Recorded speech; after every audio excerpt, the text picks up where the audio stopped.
서울에 사는 30대 후반 여성이에요. 왕후 장상혜 씨가 따로 있느냐 하는 말 많이 들어보셨죠?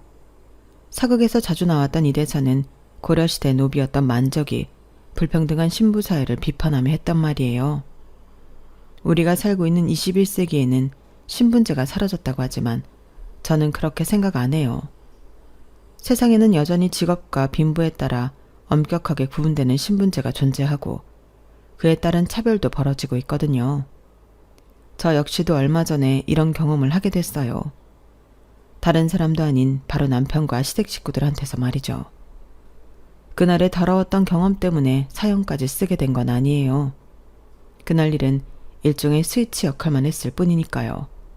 그럼 지금부터 지난 5년간 벌어졌던 저희 시댁의 만행에 대해 전해드리겠습니다.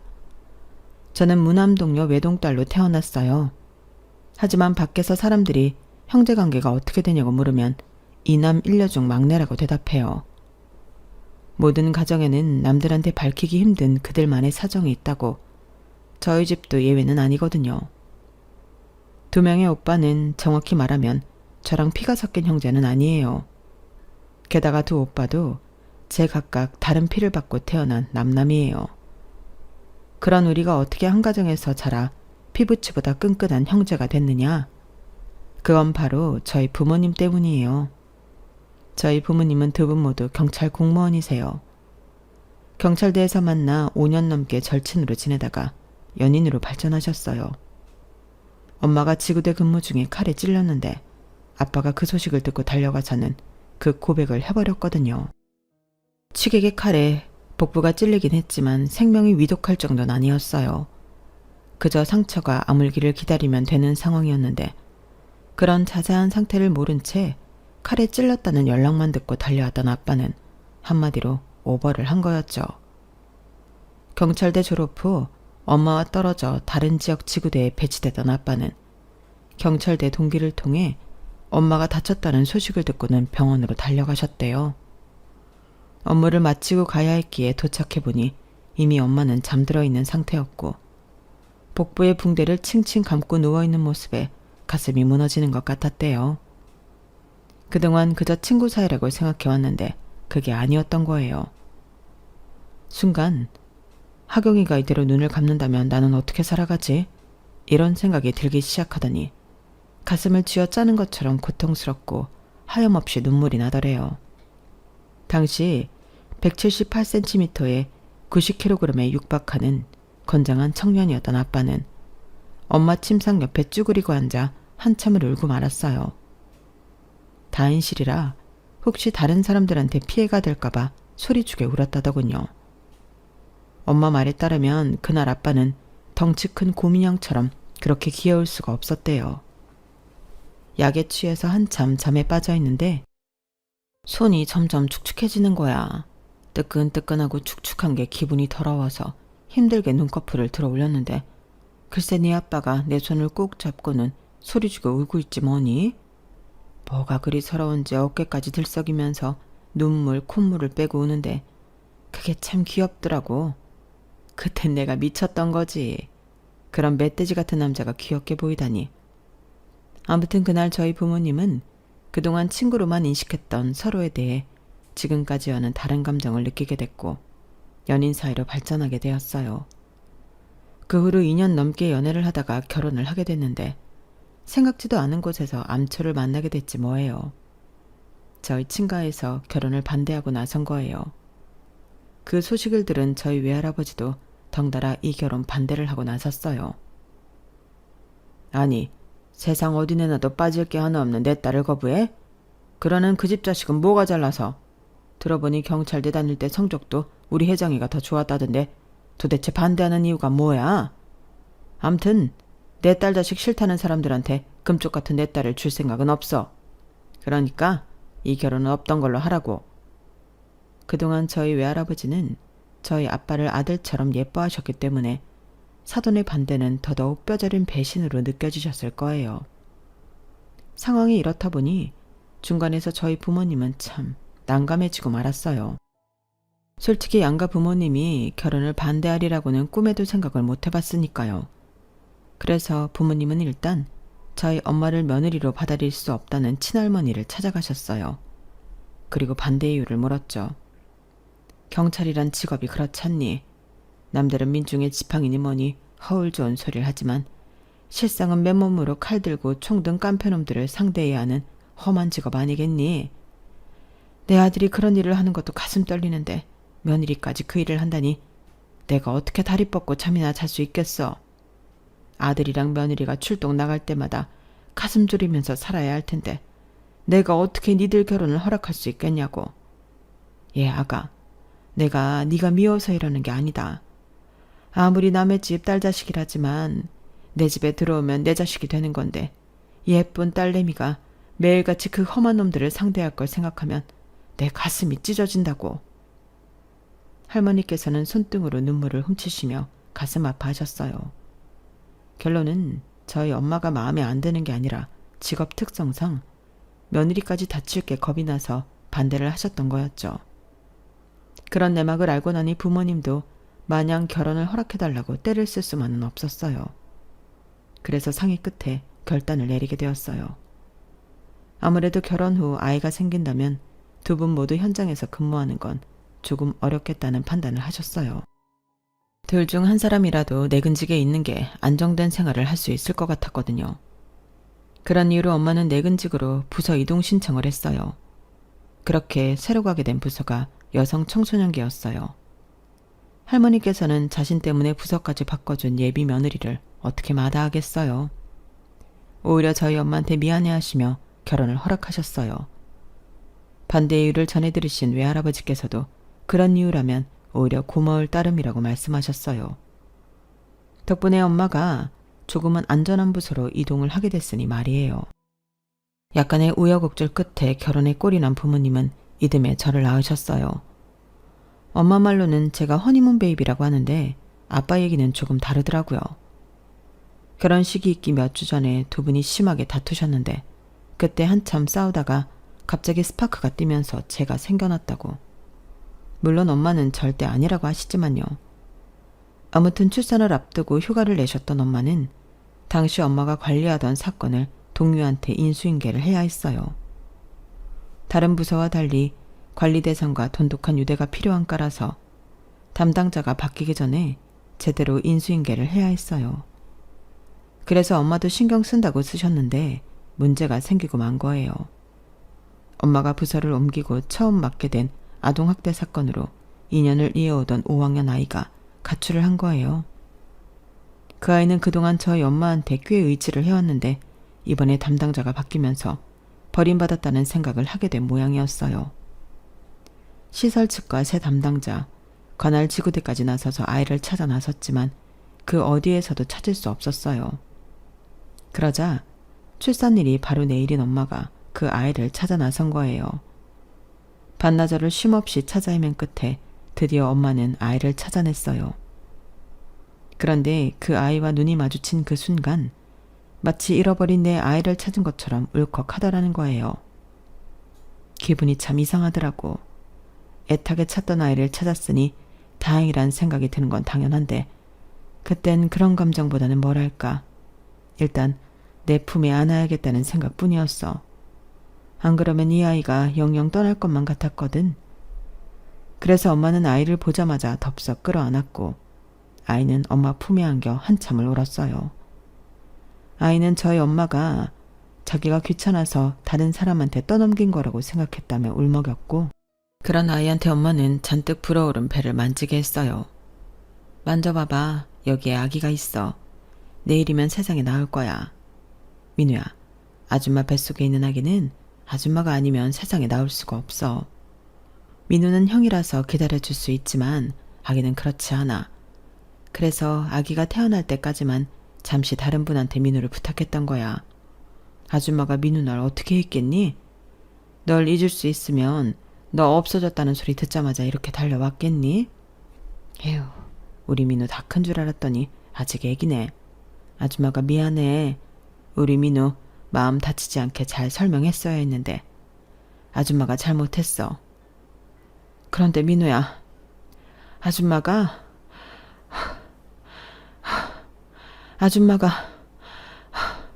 아기가 나올 것 같아. 아이를 끌어안고 눈물의 재회를 하던 엄마는 순간 배가 땡기는 느낌이 들었고 상황은 급박하게 변해버렸어요. 숨을 몰아쉰 채 반쯤 정신이 나가 엄마를 대신해 아이는 119에 전화를 했고 그 덕분에 엄마는 근처 병원으로 이송될 수 있었어요. 엄마가 분만실에 들어가 있는 동안 복도에서 엄마의 순산을 기원했던 건 아빠도 외할머니 외할아버지도 아닌 12살 어린 아이였어요. 이 아이가 바로 저희 큰오빠예요. 큰오빠는 제가 태어나던 해 겨울 시설에서 나와 저희 집으로 거처를 옮겼어요. 처음에는 부모님이 입양을 하려고 하셨는데 오빠 친부모와 얽힌 복잡한 사정이 있어서 그러지는 못했어요. 작은 오빠와 가족이 된 건 그 후 3년 뒤였어요. 갓난아기 때 시설에 버려진 작은 오빠는 3번의 입양과 3번의 파양으로 마음의 상처가 깊은 아이였어요. 그러다 보니 학교 생활에 적응하지 못하고 비행을 저지르기 일쑤였어요. 결석을 밥 먹듯 하고 질이 안 좋은 애들이랑 몰려다니며 싸움질을 하고 물건을 훔치고 돈을 뺏고 그러다 저희 엄마랑 만나게 된 거였죠. 처음엔 마음을 열지 않았어요. 마음만 열지 않은 게 아니라 폭력적이고 적대적이었어요. 큰오빠랑 엄마가 서로를 믿고 의지하는 사이라면 작은 오빠는 싸우다 정이 든 사이라고 하는 게 맞을 거예요. 처음엔 눈만 마주쳐도 으르렁댔지만 서로 진심을 확인한 후에는 세상 누구보다 죽이 잘 맞는 사이가 됐어요. 둘째 오빠 역시도 입양은 하지 않았어요. 오빠가 원치 않았거든요.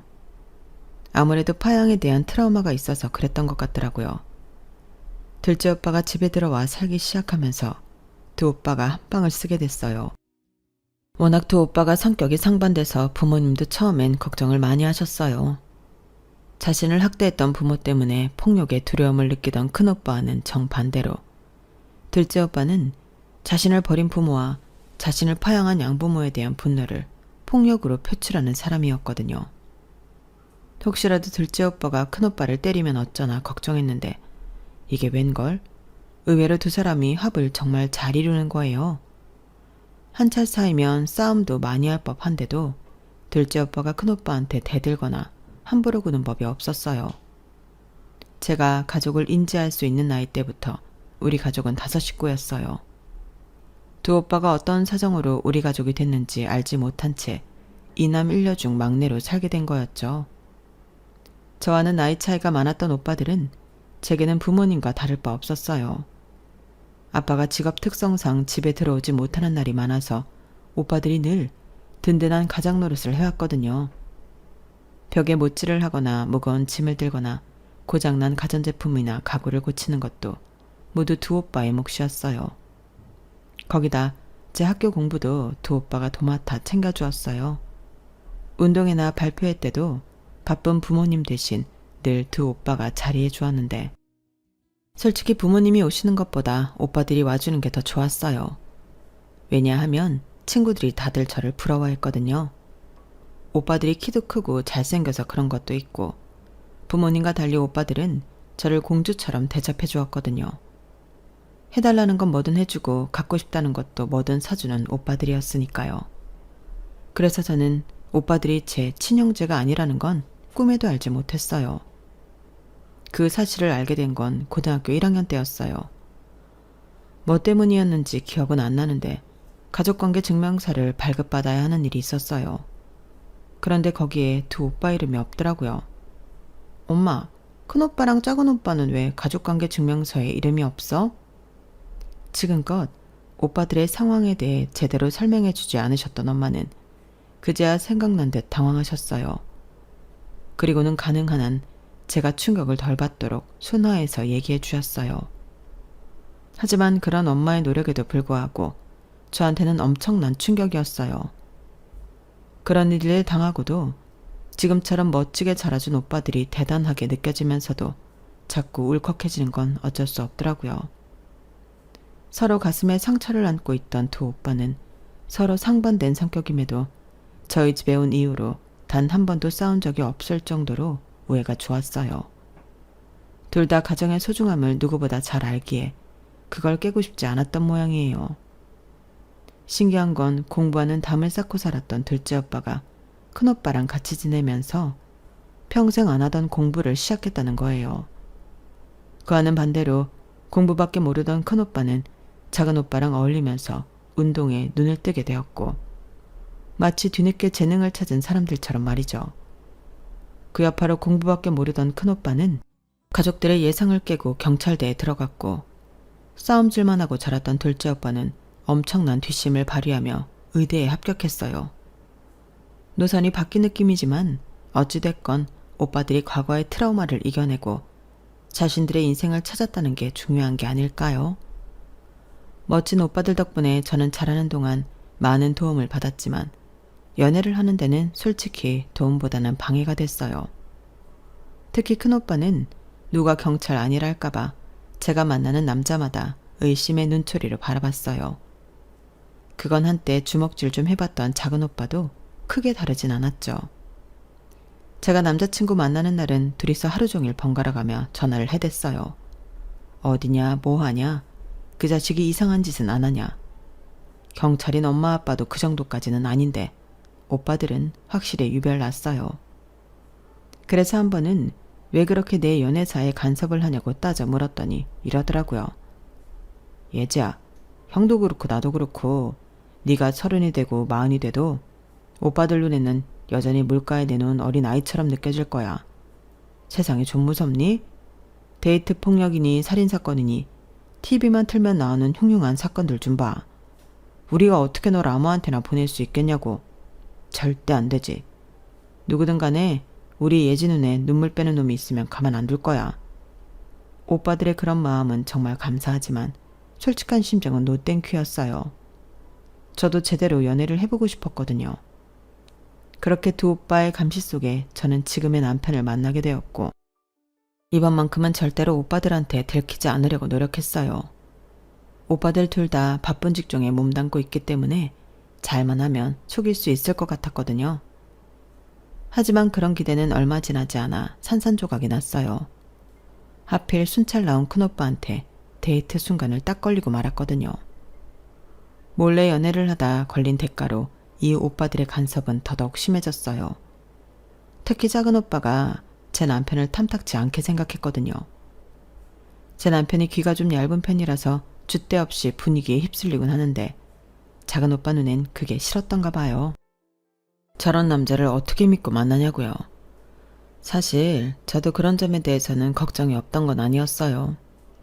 사람은 착하고 좋은데 가끔은 그놈의 팔랑귀 때문에 짜증이 나기도 했거든요. 오빠들한테 남편을 처음 소개하는 날도 그랬어요. 오빠들을 만나 저녁을 먹고 있었는데 어쩌다 보니 얘기가 차 얘기로 넘어가게 된 거예요. 그러자 남편이 눈을 반짝이며 그러더라고요. 아, 예지야, 나 차 계약했어. 3주 뒤면 받을 수 있대. 차 받으면 교회로 드라이브 한번 가자. 그래? 차 바꾼다는 말도 없더니 갑자기? 너도 알잖아. 지금 타고 다니는 경차는 내 키에 안 맞아서 불편하다는 거. 참고 더 탈까 하다가 자동차 딜러하는 고등학교 동창이 바꾸라고 하도 닥달을 해서 바꾸기로 했어. 사실 경차를 타기에는 남편의 키가 크긴 컸어요. 184cm 정도 되니까요. 사촌 형이 타던 차를 헐값에 인수해서 3년 넘게 탔는데 키 때문에 구부정한 자세로 운전을 해야 해서 여간 불편한 게 아니었거든요. 차는 뭘로 바꾸던데? 예전에 말했던 SUV? 아, 그게 말이야. 실은 수입차로 했어. 수입차? 어떤 걸로? 자기도 알지. 전에 홍대 주차장 골목에서 봤던 빨간색 예쁜 차. 그걸로 했어. 빨간색 예쁜 차? 혹시 미니쿠퍼? 아니, 차가 작아서 바꾸는 거 아니었어? 그러자 남편은 눈치를 살피며 고개를 끄덕였어요. 그렇지. 근데 동창 녀석이 어찌나 꼬시던지. 자기도 알잖아. 나 귀 얇은 거. 옆에서 바람을 잔뜩 넣으니까 안 되겠더라고. 그래도 가까이서 실물 보니까 확실히 예쁘긴 하더라고. 보면 자기도 좋아할 거야. 순간 두 오빠 표정은 황당 그 자체였고 저 역시 표정을 감추기 힘들었어요. 그러자 남편은 두 오빠와 제 눈치를 보며 쩔쩔매고 변명을 이어갔어요. 그렇게 첫 만남부터 오빠들한테 줏대 없는 놈으로 찍힌 남편은 이후로도 그 이미지는 바꾸지 못했어요. 대신 저한테는 참 잘한다는 걸 내세워 가족들한테 점수를 따나갔어요. 남자다움보다는 저한테 잘하는 게 식구들한테 점수 따기는 더 좋았으니까요. 그렇게 저희 가족들과도 많이 가까워지고 자연스레 결혼 얘기까지 오갔지만 유독 한 사람, 저희 작은 오빠한테만큼은 어떻게 해도 점수를 따지 못하는 거예요. 하필 제 남편이 작은 오빠가 제일 싫어하는 성격이었던 거죠. 물과 기름처럼 좀처럼 섞이지 못하는 두 남자 때문에 속이 상하긴 했지만 그렇다고 우리가 결혼하는 데 있어 큰 걸림돌이 되진 않았어요. 그때까지만 해도 남편의 이런 성격은 굳이 흠이라고 하기도 뭐할 정도로 작게만 느껴졌거든요.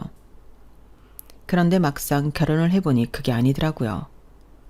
결혼 전에는 무조건 제 편이던 남편이 결혼 후에는 네 편도 내 편도 아닌 박쥐 같은 놈이 됐거든요. 남편 하나 믿고 시집 온 저로서는 열불이 터지는 일이 아닐 수 없었어요. 특히 남편이 사사건건 저를 못마땅해 하는 시어머니 편을 들 때는 결혼이 후회될 정도였어요. 사실 시어머니는 처음부터 저를 싫어하시지는 않았어요. 오히려 그 반대였거든요. 딸이 없는 시어머니는 아들줄에 남편까지 남자만 셋이나 있는 집에서 살아오면서 많이 외로우셨다고 했어요. 그래서 저를 딸처럼 생각하셨거든요. 특히 저랑 쇼핑을 다니시면서 얼마나 행복해 하셨나 몰라요. 예, 내가 지금까지 무뚝뚝한 남자들 속에 살면서 얼마나 외로웠는 줄 아니? 같이 옷을 사러 가도 대화가 돼야 쇼핑이 신이 나지. 그런데 이렇게 예진호랑 수다도 실컷 떨면서 쇼핑을 하니까 잊었던 인생의 참맛을 되찾는 기분이다. 예, 우리 앞으로도 고부간이 아니라 모녀지간처럼 편하게 지내자. 오늘처럼 같이 쇼핑도 하고 내일도 받고 하니까 얼마나 좋니? 난 말이다. 니들 결혼식도 건너뛰고 바로 내 며느리로 들어왔으면 좋겠다 얘. 이랬던 어머님이 완전히 180도 변해버린 건 상견례 자리에서였어요. 상견례 전까지 저랑 친남매지간인 줄 알았던 저희 두 오빠가 서류상 남이란 얘기를 듣고는 표정이 싹 달라지신 거예요.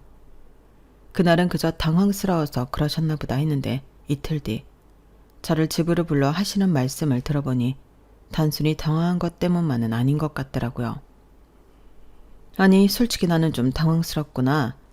내가 꼭 네 오빠가 의사라서 이 결혼을 찬성한 건 아니지만 그래도 피 한 방울 안 섞인 남이라고 하니까 사기당한 기분이 드는 건 어쩔 수 없어. 내심 집안에 의사랑 변호사 하나쯤은 있으면 좋겠다 생각해서 이 혼사를 반겼던 게 사실이거든. 근데 이건 뭐 생판남이라니. 이래서야 이 결혼을 진행할 이유가 없잖아. 말로는 의사 오빠 때문에 결혼을 찬성한 게 아니라고 하면서도 가만 들어보면 그게 찬성 이유인 게 확실한 것 같았어요.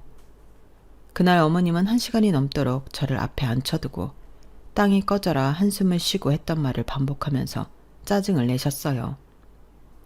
어머님의 짜증을 고스란히 받고 있자니 문득 그런 생각이 들더라고요. 그렇게 의사 변호사가 탐이 났으면 자기 자식들을 공부시켜 만들 것이지 왜 남의 집 자식들로 욕심을 채우려 하나 하고 말이에요.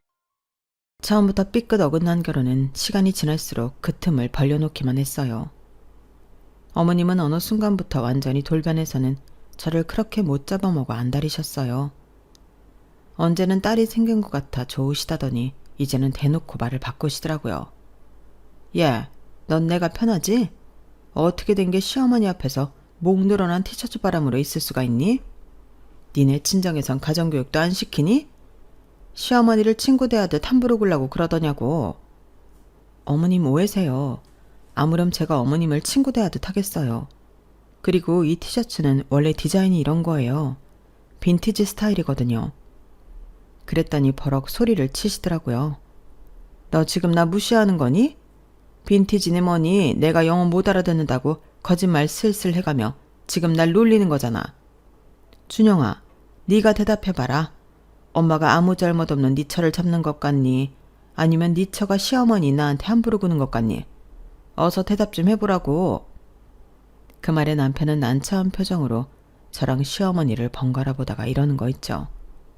당신이 엄마한테 사과드려. 아무리 그래도 어르신인데 이겨먹을 생각을 하면 안 되지. 남편의 말에 저는 심장이 쿵 내려앉는 기분이었어요. 아니, 내가 뭘 잘못했다고 사과를 해야 해요? 딱 봐도 어머님이 말도 안 되는 걸로 트집을 잡고 있는 건데 어떻게 나한테 사과하란 말을 할 수가 있느냐고요. 어이없어서 남편을 흘겨봤더니 이놈의 인간이 글쎄 지네 엄마 뒤로 쏙 숨지 뭐예요. 그때 알아봤어요. 대수롭지 않을 것 같았던 남편의 성격이 결국엔 내 결혼 생활의 최대 변수가 될 수 있다는 걸요.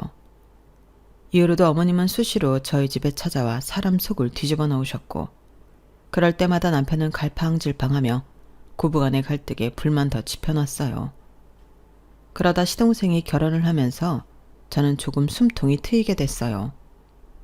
이 집안의 유일한 며느리였을 땐 좋은 것도 나쁜 것도 온전히 혼자 받아내야 했지만 동서가 들어온 이후로는 어머님의 관심에서 벗어날 수 있었거든요. 게다가 동서의 직업은 어머님이 그토록 바라던 변호사여서 예전에 저한테 해주셨던 것과는 비교가 안 될 정도로 물리적으로 심적으로 동서한테 잘해주셨거든요.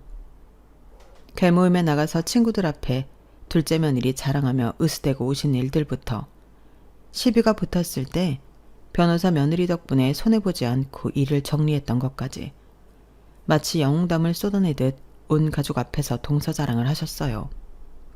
그러면서 은근히 저한테 꼽을 주셨죠. 사람이란 착오로 각자 쓰임을 가지고 세상에 태어나는 법인데 큰애 너는 도통 그 쓰임이 뭔지 모르겠구나. 살림을 잘하기라니 그렇다고 사회적으로 성공을 하기랬니. 그도 아니면 손주라도 낳아서 시부모한테 기쁨을 주기를 하니. 뭐 하나 제대로 한 거 없이 그러고도 맏며느리라고 어깨 펴고 앉아있는 걸 보니 참 한심하구나. 어머님, 다른 건 몰라도 아이 문제는 제가 낳기 싫어서 안 낳는 거예요. 전에도 말씀드렸잖아요. 아이는 저희 둘 다 대리 승진한 뒤에 갖겠다고요. 그러니 앞으로 1년만 더 기다려주세요. 그래 엄마, 예지랑 나랑 승진하면 그땐 엄마가 말 안 해도 애부터 만들게. 그럼 됐지? 그러자 어머님은 당신 아들이 제 편을 드는 게 안 입고 오셨는지 화를 내시더라고요. 되긴 뭐가 돼? 하여간에 지 와이프 치마폭에 쌓여서는 앵무새처럼 했던 말이나 반복할 줄 알지. 그래, 그네 네 말대로 승진할 때까지 기다린다 치자. 그때가 돼서 니들 계획대로 애가 생긴다고 어떻게 보장하니? 안 생기면 그땐 어쩔 건데? 뭐든 다 때가 있는 법이다. 그러니 괜히 잔머리 굴리지 말고 순리에 맞게 물 흘러가듯이 살아. 지금 니들이 버리면 애 하나 못 키울 것도 없잖아. 그 말에 남편은 또 팔랑귀가 돼서는 어머님 쪽으로 또르륵 넘어가 버렸어요. 키우고도 남지. 그러고 보니까 엄마 말대로 그때 가서 안 생기면 그것도 문제네. 자기야, 우리 그냥 피임 그만두고 애부터 만들자. 엄마 말 들어보니까 그게 맞는 것 같아. 아니, 어쩌면 이렇게 줏대도 없고 생각도 없는 남자가 다 있는 거죠. 제가 지금 애를 갖게 되면 출산 휴가 이후에 내 자리를 되찾기 힘들다고. 대리 따면 그때 갖자고 그렇게 설명을 했는데 이런 식으로 나오면 어쩌냐고요. 정말이지 생각 같아선 저 인간 뒤통수를 한 대 때려주고 싶었지만 꾹 참고 넘겼어요. 앞으로 이 남자를 믿고 이를 도모해서는 안 되겠다는 확실한 교훈만 얻을 수 있었죠. 시댁과 얽히는 일이 있을 때마다 스트레스를 받고 살았던 저는 점점 더 시댁이 부담스럽게 느껴졌어요. 남편도 저도 이미 성인이고 분가해서 살고 있는데 이렇게 내 생활이 방해받을 정도로 시댁 스트레스를 받아야 하나 싶을 정도였죠. 그래서 가급적이면 거리를 두고 살려고 했는데 이놈의 남편이 알겠다고 해놓고는 어머님 전화 한 통이면 언제 그랬냐는 듯 확 변하니 미쳐버리겠더라고요. 그러던 와중에 드디어 그 사건이 일어난 거예요. 그날은 제 생일이었는데 친정 식구들과 밖에서 저녁을 먹기로 한 날이었어요. 우리 부부는 물론 부모님이랑 두 오빠와 올케 스케줄까지 고려해서 나를 잡아야 했기에 이미 2주 전부터 공지를 해둔 참이었어요. 그런데 아침을 먹고 설거지를 하고 있는데 남편이 부산을 떨며 그러더라고요. 자기야, 엄마가 집에 와서 점심 먹으래. 준석이랑 재수씨도 온다고 늦지 말래. 뭐? 아니 갑자기 그러면 어떡해. 이따 저녁에 우리 친정 식구들이랑 약속 있는 거 잊었어? 있긴 누가 잊어. 그건 저녁 약속이잖아. 잠깐 우리 집에 가서 점심만 먹고 오면 되니까 걱정 안 해도 돼. 아니, 누가 시간 때문에 그러나요? 내 생일인데 굳이 시어머니랑 마주쳐야 되니까 그게 싫어서 그러는 거죠. 그러면서도 한편으론 어머님이 내 생일인 걸 아시고 식사 초대를 하신 건가 싶어 더는 투정 안 부리고 순순히 시댁으로 갔어요. 갔더니 아직 시동생 내외는 오지 않았더라고요. 어머님은 삼복더위에 글쎄 밀가루로 면을 뽑아 칼국수를 밀고 계시지 뭐예요. 에어컨은커녕 밀가루 날린다고 선풍기도 안 켠 채 말이죠. 그걸 그냥 두고 볼 수만은 없어서 팔을 걷어붙이고 주방으로 달려갔어요. 그랬더니 저를 흘겨보시면서 왜 이제야 오냐고 타박을 하시는 거예요. 연락한 지가 언젠데 이제서야 기어와. 왔으면 빨리 국수 밀 준비부터 할 것이지 뭘 꿈을 대고 있어. 이 더운 날씨에 시애미가 국수를 밀어야겠니? 저를 보자마자 소리부터 지르는 시어머니 통에 헐레벌떡 어머님이 내미시는 국수 밀 때 손을 들었어요. 앞치마도 없이 어머님 지도에 따라 한참을 국수를 밀고 나니 옷에는 온통 밀가루 투성이더라고요. 저녁 때 친정 식구들이랑 약속이 있는데 낭패다 싶었어요. 그렇게 뽑아낸 칼국수를 펄펄 끓는 육수 냄비에 넣고 땀을 삐질삐질 흘려가며 칼국수를 끓여내자 그제야 안방에서 아버님과 남편, 시동생 내외가 나오지 뭐예요. 안방에 옹기종기 모여 에어컨 바람을 쐬며 칼국수가 되길 기다리던 사람들은 주방에서 확 풍기는 열기에 인상을 찌푸렸어요. 남편은 얼른 달려가 에어컨 리모컨을 손에 쥐더군요. 완전 찜통이네. 엄마, 그냥 에어컨 켜고 하지 그랬어. 전기세가 얼마나 나간다고. 이 열기 다 빠질 때까지 어떻게 기다려. 더워서 뭘 먹지도 못하겠다. 그러지 말고 우리 안방에 들어가 있을 테니까 상 다 차리면 그때 불러. 아빠, 재수씨 다시 들어가자고요.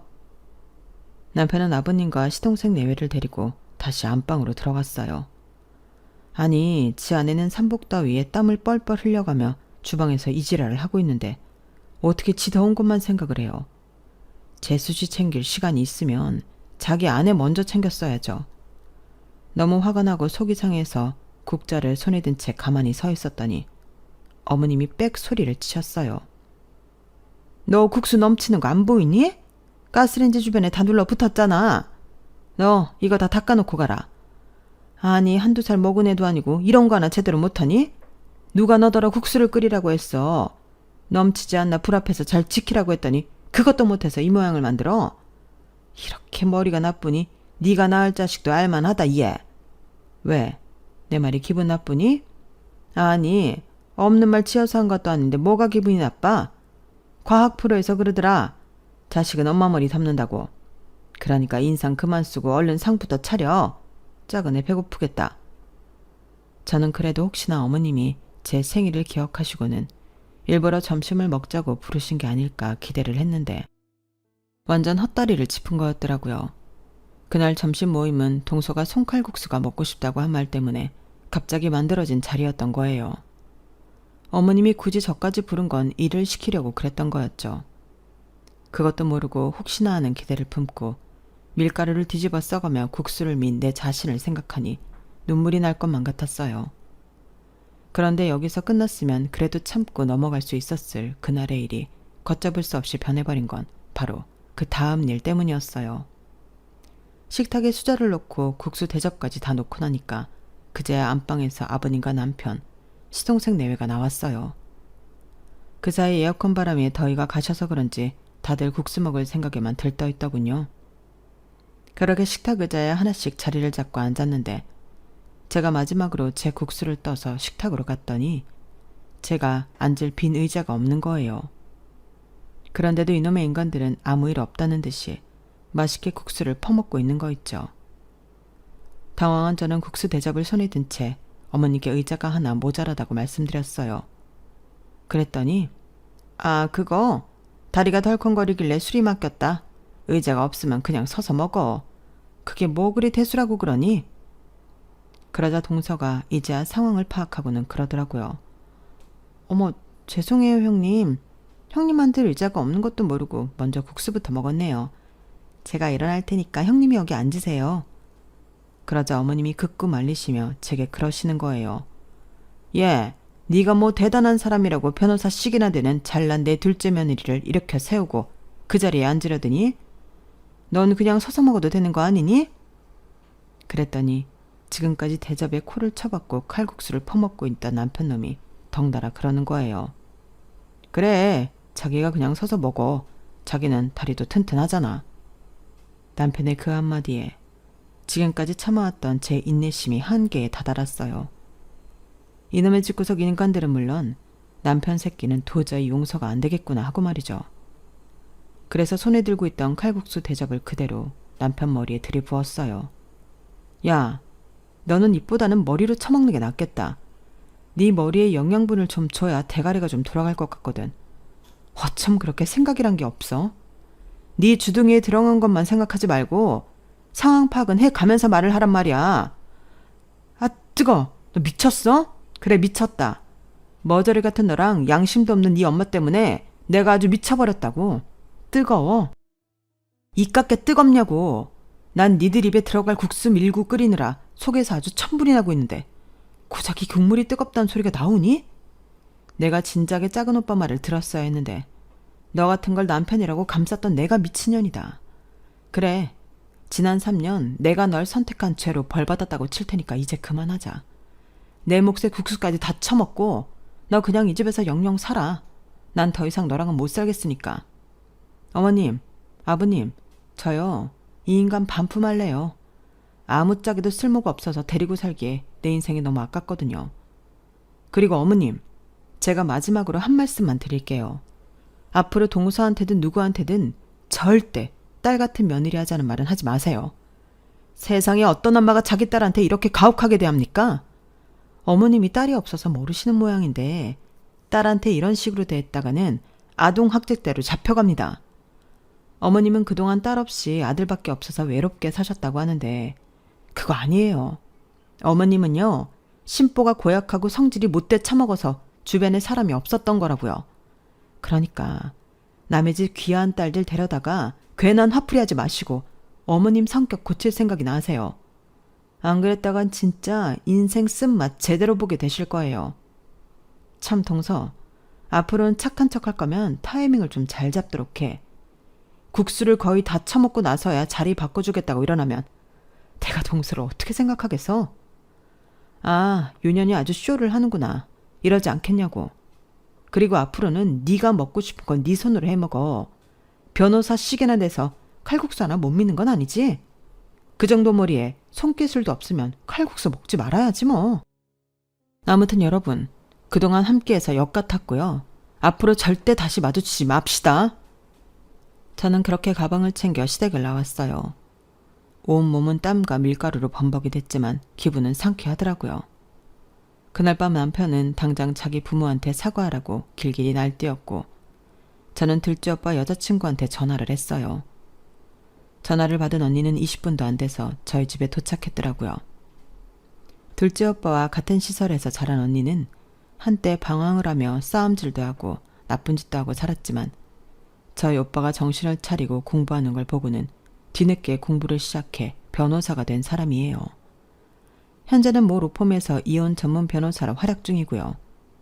성격이 워낙 시원시원하고 말에 거침이 없어서 변호사 배지를 보여주지 않으면 그냥 동네 일진으로 보일 그런 타입이에요.